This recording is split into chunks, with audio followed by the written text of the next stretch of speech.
Astaghfirullah. Bismillahirrahmanirrahim. Assalamualaikum warahmatullahi wabarakatuh.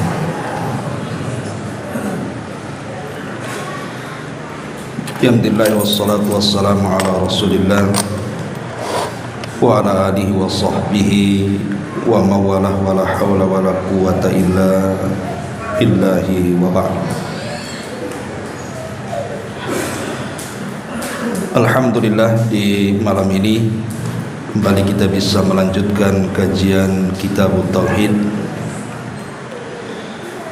dan kita masih membahas tentang bab ma jaa fi sihri, bab yang menjelaskan tentang sihir. Dan pada minggu-minggu yang lalu kita sudah menjelaskan satu dalil dari Al-Quran, surah An-Nisa atau surah Al-Baqarah ayat 102 dan juga An-Nisa 51. Dan kita masuk pada hadis Nabi SAW, hadis dari Abi Hurairah radhiyallahu anhu. Kita baca hadisnya dan beberapa asar dari sahabat Nabi. An Abi Hurairah radhiyallahu anhu anna Rasulullah sallallahu alaihi wasallam qala ijtanibu sab'al mubiqah. Qalu ya Rasulullah wa ma hunna? Qala asyirku billahi was-sihru wa qatlu nafsi allati harramallahu illa bilhaq wa aqlu riba wa aqlu malil yatim wa tawalli yawmaz zahfi wa qadful muhsanatil ghafilatil mu'minat. Dari Abu Hurairah radhiyallahu anhu, dia berkata bahwa Nabi sallallahu alaihi wasallam bersabda, jauhi oleh kalian 7 perkara yang membinasakan kalian. Sahabat bertanya, wahai Rasul, apa 7 perkara itu? Maka Nabi SAW mengatakan, kesyirikan kepada Allah, kemudian sihir, kemudian membunuh jiwa yang Allah haramkan kecuali dengan kebenaran, kemudian memakan riba, memakan harta anak yatim, lari pada waktu peperangan, dan menuduh wanita baik-baik yang lalai dan dia seorang wanita mukminah dengan tuduhan zina. Wa an Jundab marfu'an haddus sahiri dharbatun bisayfi, rawahu Tirmidzi wa qala as-sahih annahu mauqufun. Dari Jundub radhiyallahu an secara marfu sampai kepada Nabi sallallahu alaihi wasallam, Rasul bersabda, hukuman penyihir itu dipenggal dengan pedang. Hadis ini dikeluarkan Imam Tirmidzi dan dia berkata yang sahih mauquf kepada Jundub. Wa fi sahihil Bukhari an Bajalah ibni Abdah qala, dia mengatakan, kataba Umar bin Khattab radhiyallahu an iqtulu kulla sahirin wa sahiratin. Qala faqatalna thalatha sawahir. Disebutkan dalam Sahih Bukhari dari Bajalah ibn Abdah, dia mengatakan Umar radhiyallahu an pernah menulis surat, dan isi suratnya, bunuhlah setiap tukang sihir laki-laki atau perempuan. Maka Bajalah mengatakan kami pun membunuh 3 orang penyihir. Wasaha an Hafsah radhiyallahu anha annaha amarat biqatli jariyatin laha saharatha faqutilat. Dan telah sahih daripada Hafsah putri Umar radhiyallahu an bahwa dia pernah memerintahkan untuk membunuh budak wanitanya yang telah menyihirnya, maka wanita itu pun dibunuh. Wa kadzalika sahha an Jundab qala Ahmadu an thalathati min ashabin Nabi sallallahu alaihi wasallam. Begitu juga telah sahih dari Jundab, Imam Ahmad berkata dari 3 sahabat Nabi sallallahu alaihi wasallam yang telah membunuh tukang sihir. Baik, ma'asyiral muslimin wal muslimat rahimani wa rahimakumullah. Hadis Nabi sallallahu alaihi wasallam dan beberapa asar dari sahabat Rasul menunjukkan tentang bahaya sihir. Karena dalam hadis Abi Hurairah radhiyallahu anhu, Nabi sallallahu alaihi wasallam mengatakan ijtanibu sab'al mubiqat. Jauhi oleh kalian 7 perkara yang membinasakan di sini. Maksudnya yang membinasakan karena 7 perkara ini termasuk dari dosa-dosa besar. Kemudian Nabi SAW mengurut, lah yang paling besar adalah kesyirikan kepada Allah Subhanahu wa taala. Kemudian Nabi SAW menyebutkan yang keduanya adalah sihir, karena sihir ini kekufuran. Ma'asyiral muslimin yang dimuliakan Allah Subhanahu wa taala, sebagian para ulama ketika menghukumi tentang para pelaku sihir, di antaranya dikatakan oleh Imam Ibnu Qudamah rahimahullahu taala, inna ta'allumas sihri wa ta'limahu haramun la na'lamu fihi khilafan baina ahli ilmi. Kata Imam Ibnu Qudamah, sesungguhnya seseorang yang mempelajari sihir ataupun mengajarkan sihir, maka kami tidak mengetahui ada khilaf tentang keharamannya dari kalangan para ulama. Kemudian dia mengatakan, qala ashabuna, berkata para sahabat-sahabat kami, wa yakfuru sahiru bi ta'allumihi wa fi'lihi sawa'un i'taqada tahrimahu au ibahatahu. Kata Imam Ibnu Qudamah berkata, para sahabat kami maksudnya dari ulama-ulama Hambali, tukang sihir itu dianggap kafir ketika dia mempelajarinya atau ketika dia mempraktekannya, baik dia meyakini keharamannya ataupun tidak meyakini keharamannya. Pokoknya semata-mata belajar sihir atau mempraktekannya, maka dia telah kufur.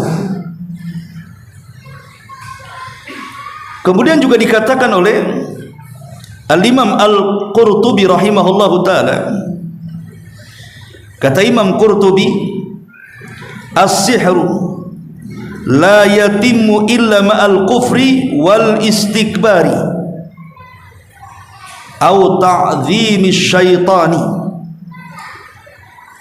fasihru idhan dalun alal kufri ala hadha takdir. Kata Imam Qurtubi rahimahullahu ta'ala, sihir ini tidak akan sempurna kecuali di dalamnya ada kekufuran, kesombongan dan pengagungan terhadap syaitan. Dari sini sihir menunjukkan tentang kekafirannya. Kenapa tukang sihir itu sampai ke tingkat kafir, keluar dari Islam? Kata Imam Al-Qurtubi rahimahullahu ta'ala, karena tidak lepas dari 3 perkara. Pertama, kekufuran, yang kedua kesombongan, yang ketiga pengagungan terhadap syaitan. Makanya tukang sihir itu kufur. Kemudian juga dikatakan oleh Imam Ahmad Ibnu Hamdan Al-Hambali, dia mengatakan as-sihru thabitun mawjudun lahu haqiqatun lakinnahu haramun yakfuru muallimuhu wa muta'allimuhu. Kata Ahmad ibn Hamdan, seorang ulama Hambali, mengatakan sihir itu perkara yang tetap dan ada, dan sihir itu memiliki hakikat. Akan tetapi ulama mengharamkannya dan menganggap kufur yang belajar dan yang mengajarkannya. Ma'asyiral muslimin wal muslimat rahimani wa rahimakumullah. Kemudian juga dikatakan oleh Syekh Muhammad ibn Abdul Wahhab rahimahullahu ta'ala dalam kitab yang lainnya, dalam kitab Nawaqidul Islam, beliau mengatakan min a'zami nawaqidil Islam asyaratun, sebesar-besarnya pembatal-pembatal Islam itu ada 10. Kemudian beliau menyebutkan nomor urut yang ketujuh, as-sabi'u as-sihru, dan yang ketujuh adalah perbuatan sihir. Syekh Muhammad bin Abdul Wahhab mengatakan bahwa perbuatan sihir itu termasuk pembatal dari pembatal-pembatal Islam. Kemudian juga dikatakan oleh Al-Hafidh Al-Hakami rahimahullahu ta'ala, as-sahihu anna as-sihra al-muta'allim minasyayatin kulluhu kufrun qaliluhu wa katsiruhu kama zahirul Quran. Dan yang benar, kata Al-Hafidh Al-Hakami, sihir itu semua pelajarannya dari setan. Semua ilmu-ilmu sihir ini sumbernya dari setan, dan semuanya kekufuran, baik sedikit ataupun banyak, sebagaimana zahir Al-Quran. Kemudian juga dikatakan oleh Syekh bin Baz rahimahullahu ta'ala, as-sihru minal muharramatil kufriyati. Kata Syekh bin Baz bahwa sihir itu perkara-perkara yang diharamkan dan perkara-perkara kekufuran.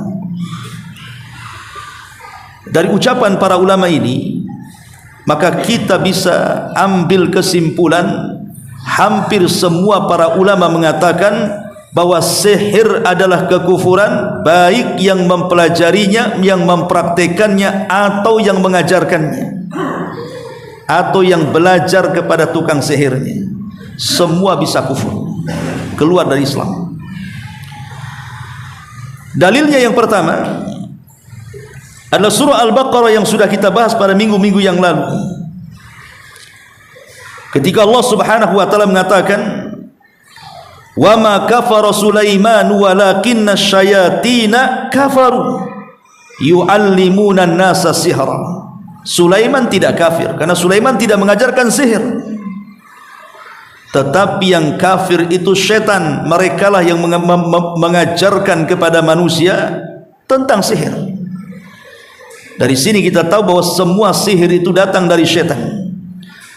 Ini yang pertama. Yang kedua, surah Thaha ayat 69. Allah Subhanahu wa ta'ala mengatakan, wala yuflihus sahiru haitsu ata. Tukang sihir itu tidak akan selamat dan tidak akan sukses dari arah mana saja. Kata Imam Asy-Syinkiti dalam kitabnya Adwa'ul Bayan, beliau mengatakan, innal fi'la fi siyaqin nafi min siyaqil umum, bahwa fi'il dalam bentuk peniadaan itu termasuk bentuk-bentuk umum. Maka firman Allah Subhanahu wa taala, la yuflih, di sini yuflih di sini adalah fi'lul mudhari', sebelumnya adalah penafian. Kalau ada fi'il sebelumnya ada penafian, maka memiliki faedah umum, artinya selamanya mereka tidak akan beruntung. Selamanya tukang sihir itu tidak akan beruntung. Kenapa? Karena sihir itu tidak ada kebaikan, bahkan masuk dalam kekafiran. Yang ketiga, Nabi SAW ketika menyebutkan 7 perkara yang membinasakan, menyebut satu nafas antara syirik dan sihir. Kata Nabi SAW, ijtanibu sab'al mubiqat, jauhi oleh kalian 7 perkara yang binasakan. Kemudian sahabat mengatakan, apa itu? Maka Rasul menyebut syirik kemudian sihir. menunjukkan bahwa sihir itu ada kaitan dengan kesyirikan, dan kesyirikan itu kekufuran. Kemudian yang keempat, bahwa para sahabat Nabi SAW yang tadi kita jelaskan asarnya banyak membunuh tukang sihir. Bahkan disebutkan dalam hadis Bajalah tadi, 3 sahabat yang dikenal pernah membunuh tukang sihir. Bahkan Hafsah pernah menyuruh untuk membunuh wanita tukang sihir. Bahkan Umar bin Khattab menyurati kepada orang-orang untuk membunuh tukang sihir. Maka kita tahu bahwa Nabi SAW mengatakan, la yahillu dami imri'in muslim yashhadu an la ilaha illallah wa anni rasulullah illa bi ihda thalathin. Tidak boleh menumpahkan darah seorang muslim yang bersaksi bahwa tidak ada sesembahan yang berhak disembah kecuali Allah dan aku Rasulullah, kecuali 3 perkara. Di 3 perkara boleh kita menumpahkan darah seorang muslim, artinya membunuh seorang muslim. Pertama, as-sayyibu zani, seorang yang sudah menikah berzina.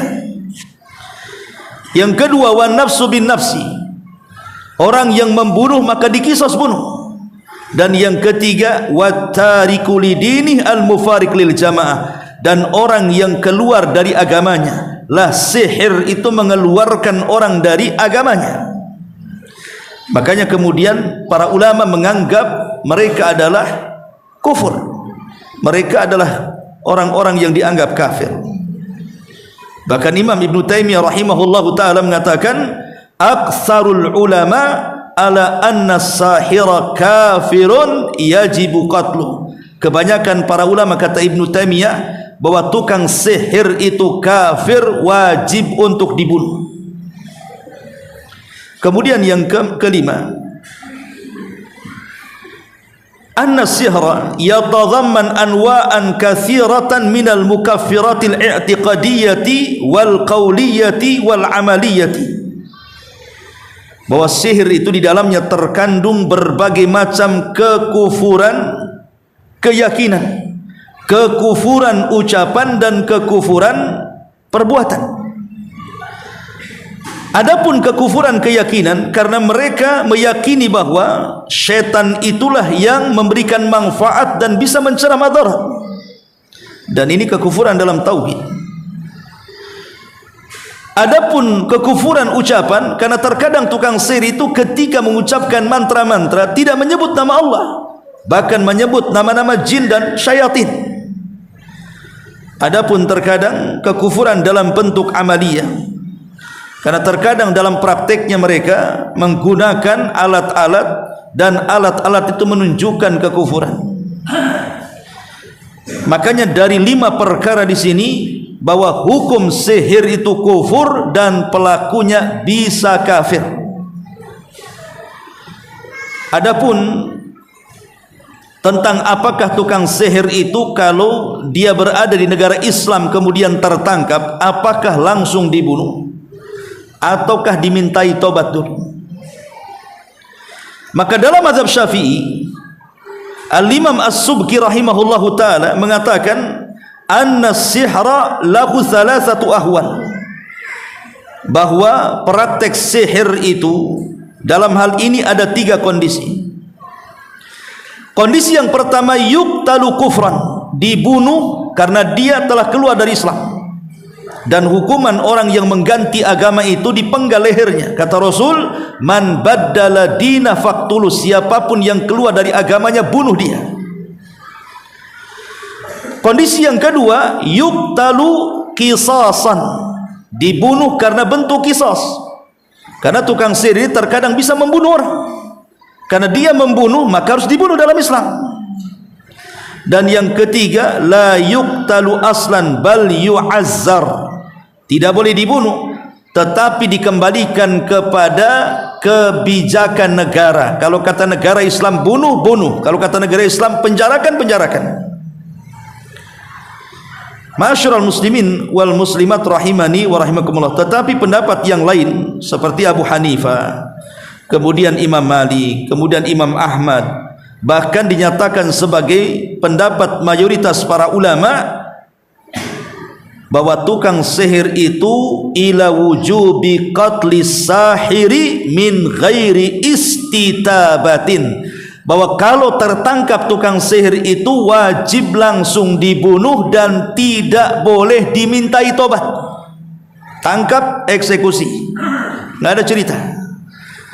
Ini pendapat Imam Malik, Imam Abu Hanifah dan Imam Ahmad, dan ini pendapat jumhur mayoritas para ulama. Kenapa demikian? Karena dahsyatnya kemungkaran tukang-tukang sihir itu. Selain kekufuran, kezaliman, kemungkaran, macam-macam ada pada tukang sihir. Dan pendapat ini dikuatkan oleh sahabat Rasul seperti Umar bin Khattab, memfatwakan bunuh tanpa dimintai tobat. Kemudian juga putranya Ibnu Umar, kemudian putrinya Hafsah, kemudian Abu Musa al-Ash'ari, dan juga Al-Imam Al-Qurtubi rahimahullahu ta'ala menisbatkan ada 7 para ulama tabi'in juga menguatkan pendapat ini. Tangkap, bunuh, tidak dimintai tobat, karena kemungkaran yang besar dari tukang-tukang sihir ini. Ma'asyiral muslimin wal muslimat rahimani wa rahimakumullah. Kenapa sihir ini sangat bahaya, ikhwatu fiddin yang dimuliakan Allah subhanahu wa ta'ala? Karena hakikat sihir itu di dalamnya tidak ada pengagungan kepada Allah subhanahu wa ta'ala, bahkan cenderung merendahkan Allah. Allah subhanahu wa ta'ala berfirman, ma lakum la tarjuna lillahi waqara wa qad khalaqakum atwara. Kenapa kalian tidak mengagungkan Allah dengan sebenar-benar pengagungan, kata Allah. Padahal Allah sudah menciptakan kalian dalam tahapan-tahapan tertentu. Ayat ini cocok untuk tukang sihir, karena mereka memang dalam prakteknya tidak ada pengagungan kepada Allah. Bahkan mereka menganggap setan itu lebih kuat dibandingkan Allah subhanahu wa ta'ala, sehingga mereka meminta kekuatan kepada setan bukan kepada Allah. Makanya kenapa kemudian sihir ini sangat keji, karena tidak ada pengagungan sedikit pun kepada Allah subhanahu wa ta'ala. Yang ada adalah mengolok-olok Allah subhanahu wa ta'ala dengan mengolok-olok ayat-ayatnya. Terkadang menulis ayat kursi dengan darah haid, terkadang menginjaknya, terkadang memberikan kotoran di atas Al-Quran, dan begitu seterusnya. Ini merendahkan Allah. Makanya sihir itu sebuah kekejian. Kemudian yang kedua, hakikatnya sihir dan praktek sihir ini, mereka mengingkari tentang keimanan dengan qada dan qadar. Mereka mengingkari tentang keimanan qada dan qadar Allah subhanahu wa ta'ala. Lihat praktek tukang sihir, mau dia tukang sihir yang dukun asli atau dukun palsu, mereka bisa dengan keyakinan mereka ketika membohongi orang-orang yang datang kepada mereka, mereka bisa menambah rezeki. Kalau anda ingin usahanya maju, datang ke sini, saya kasih amalan ini, kasih amalan itu, kasih jimat ini, kasih jimat itu. Ikhwatu fiddin, tidak ada yang bisa menambah rezeki kecuali Allah. Tidak ada yang bisa menyembuhkan penyakit kecuali Allah. Tidak ada yang memberikan jodoh kecuali Allah subhanahu wa ta'ala. Tapi tukang sihir ini sudah menolak takdir, seolah-olah dia yang menentukan takdirnya. Makanya kemudian tukang sihir ini penuh dengan kekejian di dalamnya. Kemudian juga praktek sihir ini juga menghilangkan tawakal kepada Allah. Karena rata-rata tukang sihir itu mereka meletakkan penyandaran mereka kepada syaitan, bukan kepada Allah subhanahu wa ta'ala. Dan tawakal itu artinya al-i'timadus sadiqu ala Allah. Seseorang menyandarkan diri, hati-hati mereka hanya diberikan kepada Allah, tetapi syaitan justru menjadi tempat sandaran tukang-tukang sihir. Mereka sudah menolak tawakal, artinya qillatut tawakkul ala Allah azza wa jalla. Termasuk juga tukang sihir itu atau praktek sihir itu ta'alluqul qalbi bil khurafati wal asatir. Umumnya tukang sihir itu tukang dongeng. Umumnya tukang sihir itu mereka para khurafat.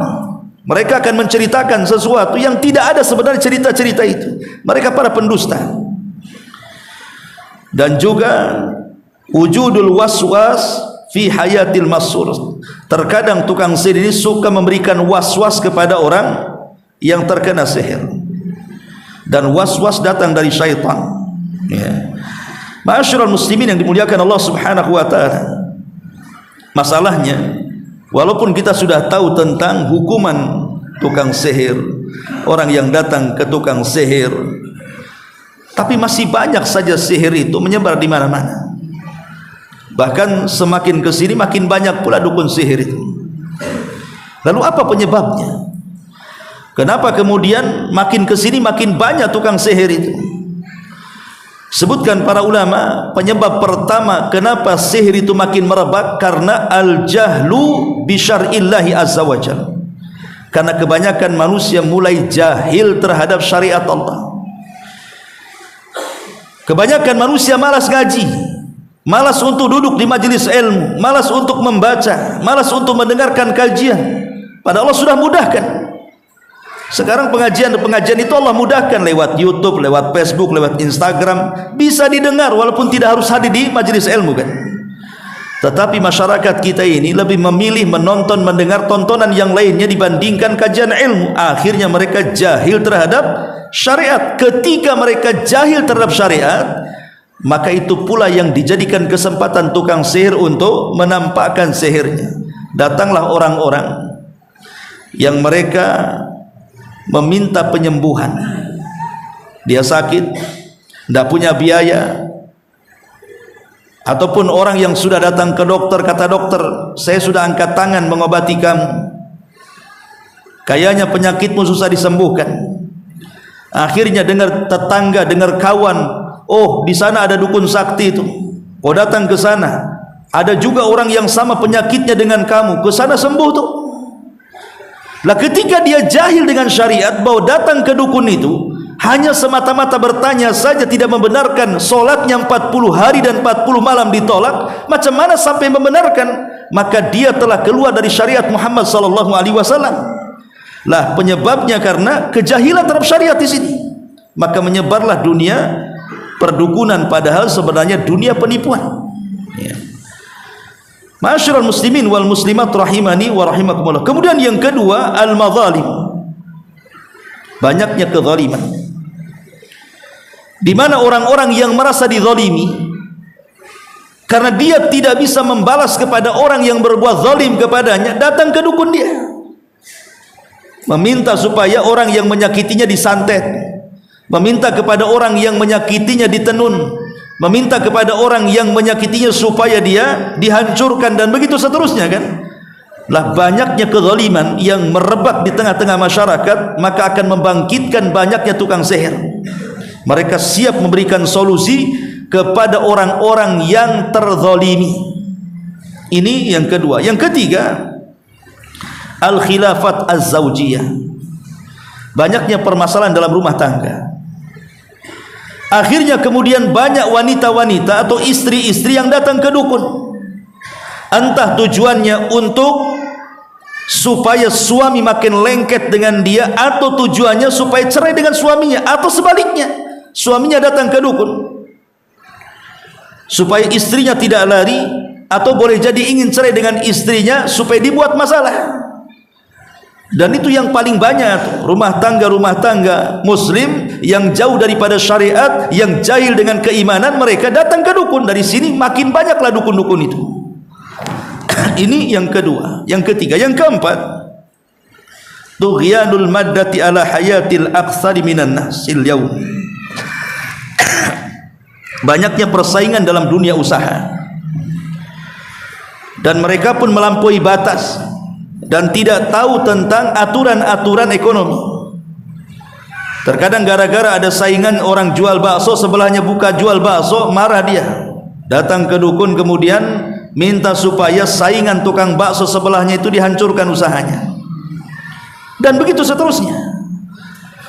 Jadi dalam dunia ekonomi juga ada tuh tersebar-sebar seperti itu, datang ke dukun untuk menghancurkan lawan bisnisnya, lawan ekonominya, lawan dagangnya. Maka dari sini makin banyaklah dukun-dukun itu, dan siap kemudian memberikan solusi.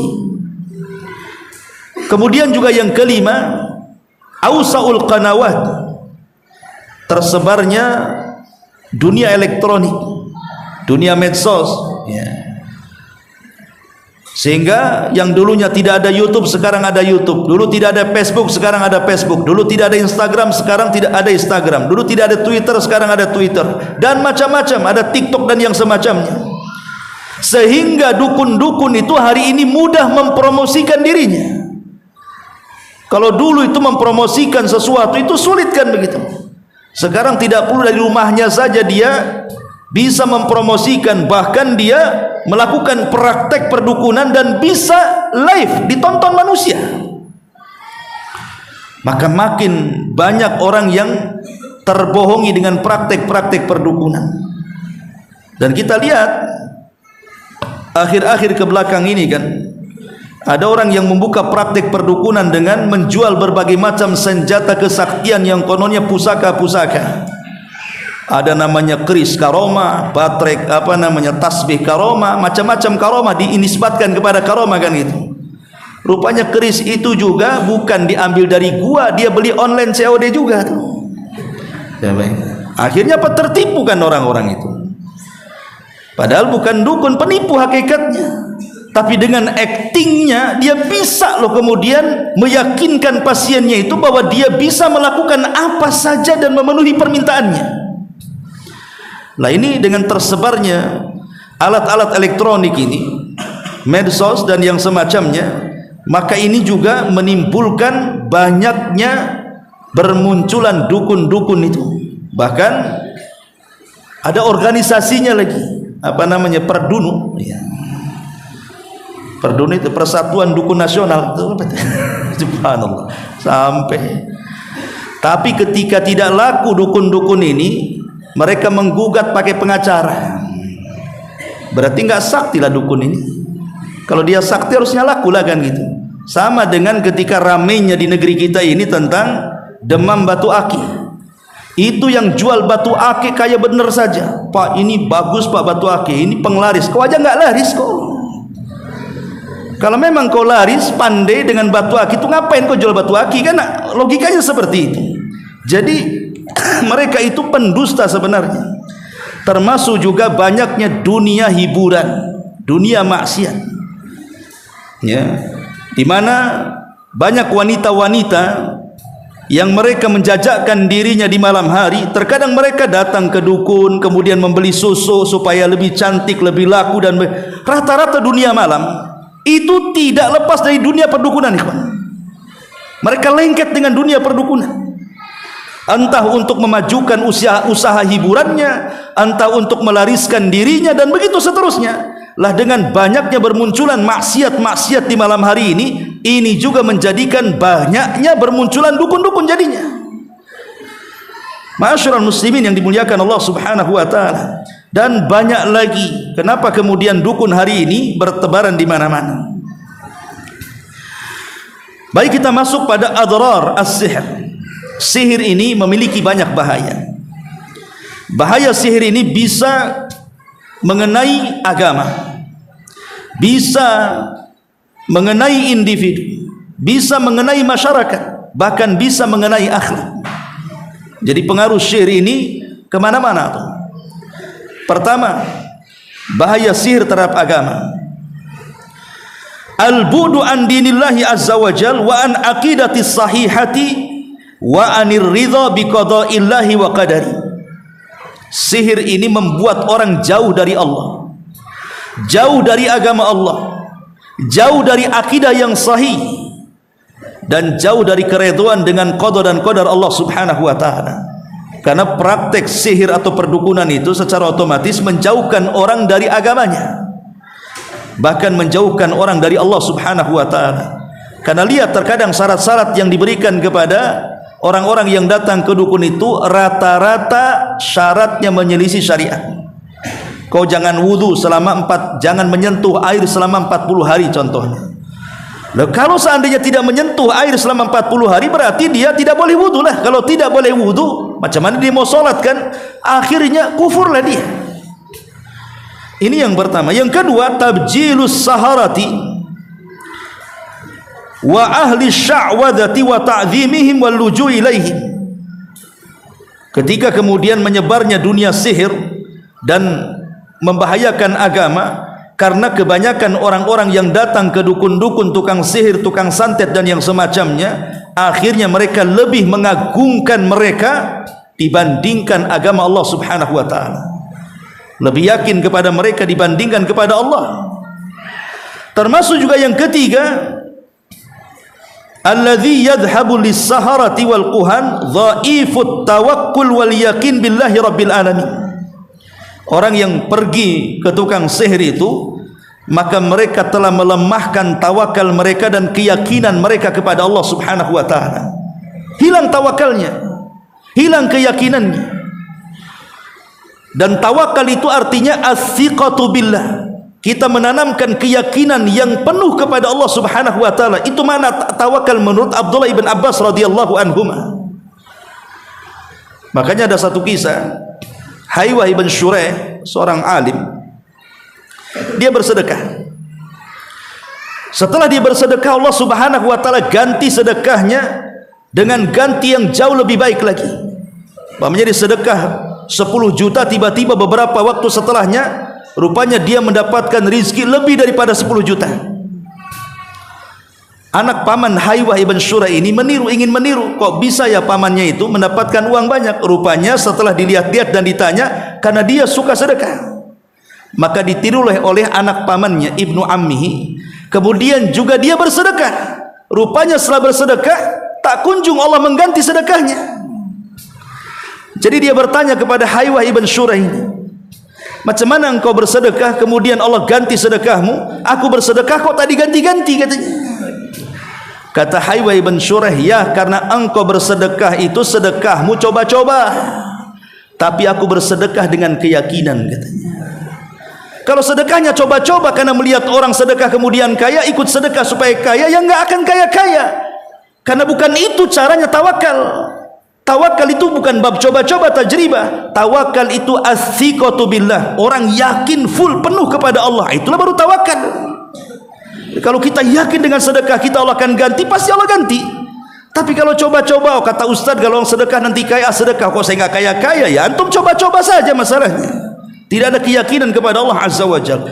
Lah orang-orang yang datang ke tukang sihir itu, mereka tidak yakin dengan Allah Subhanahu wa taala. Ma'asyiral muslimin yang dimuliakan Allah Azza wa Jalla. Kemudian juga ketika sihir ini membahayakan agama, di antaranya intisyarus syirkiyah, menyebarnya kesyirikan di mana-mana. Menyebarnya kesyirikan di mana-mana, wa ibadatus syayatin, banyaknya orang-orang yang menyembah syaitan, wa naqsu fil iman, kurangnya keimanan dan malasnya dalam beribadah kepada Allah Subhanahu wa taala, dan juga ta'alluqul qalbi bil khurafat wal akadzib, hati terpaut dengan perkara-perkara khurafat, perkara-perkara dusta dan yang semacamnya, termasuk banyaknya was-was dari syaitan, dan banyak lagi tentang madarat akan agama kita. Ini yang pertama. Kemudian yang kedua, madarat kepada individu, kepada badan ataupun kepada jiwa. Pertama, orang yang terkena sihir biasanya badannya itu kan sakit-sakit. Jadi tukang sihir ini menyakiti orang yang disihir. Terkadang ada orang-orang yang terkena sihir itu sampai kemudian stroke, tidak mampu bangun dalam pembaringan, tidak bisa melihat manusia, hanya berbaring saja dalam kursi rodanya atau dalam kasur pembaringannya. Ini menzalimi orang. Dan orang yang terkena sihir, macam-macam penyakit datang. Nah, ini kan pengaruh sihir juga. Ataupun al-idrar bin nisa, bisa menyakiti wanita. Terkadang wanita hamil bisa keguguran. Ataupun orang yang harusnya bisa hamil dibuat tidak hamil. Ataupun mungkin melahirkan dengan cacat, dan begitu seterusnya. Nah, ini juga bisa memadaratkan, termasuk ittirabat nafsiyah wal asabiyah. Ataupun terjadi masalah dengan jiwanya. Banyak orang yang terkena sihir itu jadi gila. Ya, jadi gila karena sihir ini kalau tidak ditemukan buhulnya, dan orang-orang yang menyihir tidak mencabut sihirnya, itu terkadang bisa jadi gila. Ikhwatu fillah muliakan Allah Azza wa Jalla. Ataupun ziyadatul humum wal humum, Orang yang terkena sihir itu biasanya bingung, stres, gundah gulana, kolak dan begitu seterusnya. Lah ini juga pengaruh daripada sihir itu sendiri, memadorotkan jiwa manusia, bahkan bisa sakit, bahkan bisa mati. Kemudian yang ketiga, bahaya kepada masyarakat. Di antaranya adalah al-adawatu wal baghdha bainal muslimin. Terjadinya permusuhan di antara kaum muslimin. Terkadang ibu dengan anaknya, ayah dengan anaknya, saudara dengan saudaranya, tetangga dengan tetangganya bisa musuhan loh gara-gara sihir. Artinya sihir itu bisa menjadikan permusuhan di antara kaum muslimin, baik dalam bentuk keluarga, tetangga ataupun kawan-kawan kita. Karena sihir ini kan tidak mesti perintah ataupun dikirim. Terkadang syaitan itu sengaja membuat penyakit dalam mata-mata yang hasad, penyakit ain, dan ain itu bagian daripada sihir. Jangan salah, orang-orang yang hasad itu sebagian mereka ada setan yang bertengger di kedua matanya, kemudian menimbulkan penyakit ain. Lah penyakit ain ini kata Rasul, kebanyakan orang mati, mayoritas orang mati di dunia ini gara-gara kena ain. Ingat ya, kebanyakan mayoritas orang yang meninggal di dunia ini gara-gara penyakit ain. Cuman kita tidak sadar saja. Mungkin matanya orang hasad melihat kita yang tadinya kita jarang sakit, akhirnya sakit-sakitan. Ya. Lah, kemudian dengan sakit-sakitan ini makin parah, kemudian mati. Kenapa Nabi SAW sampai mengajarkan kepada kita doa-doa supaya kita berlindung kepada Allah dari penyakit ain ini? Karena kebanyakan orang mati itu gara-gara ain masalahnya. Ini kan bahaya sihir, ya kan? Termasuk juga bahaya sihir di masyarakat itu man'uz zawaj. Orang yang banyaknya orang tidak mau menikah. Ada orang-orang yang tidak mau menikah.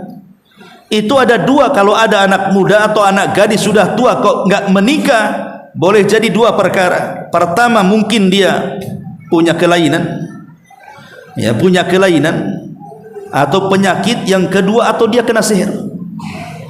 Kena sihir.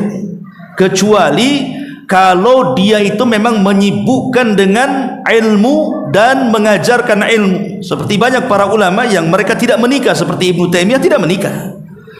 Kemudian juga Imam Nawawi tidak menikah, dan banyak para ulama yang sampai tua tidak menikah sampai meninggal karena mereka disibukkan dengan belajar dan berdakwah. Kemudian juga di antara bahayanya adalah hadmul buyut wa muba'adatu bainal azwaj. Banyaknya perceraian di dalam rumah-rumah kaum muslimin itu karena sihir. Banyaknya keretakan, banyaknya perceraian, bahkan banyaknya anak yang durhaka dengan orang tua atau sebaliknya, itu terkadang disebabkan karena sihir. Ini secara umum bahaya di masyarakat. Kemudian bahaya secara akhlak. Bahaya secara akhlak, menimbulkan asyarr wal khabatsu haitsu ma kana wa yakrahul amn wat tuma'nina. Terkadang orang yang terkena sihir itu ada yang bawaannya itu berbuat jahat, tidak ada ketenangan, dan dia membenci kepada orang lain, dan itu akhlak yang buruk akibat terkena sihir. Ataupun itharul fawahish, tersebarnya fahisha perzinahan dan yang semacamnya, terkadang itu terkena sihir. Dan banyak lagi karena sudah azan, ya. Adapun bagaimana cara menghadapi sihir, insyaallah kita lanjutkan minggu depan. Subhanakallahumma bihamdika asyhadu an la ilaha illa anta astaghfiruka wa atubu ilaik. Allahu ta'ala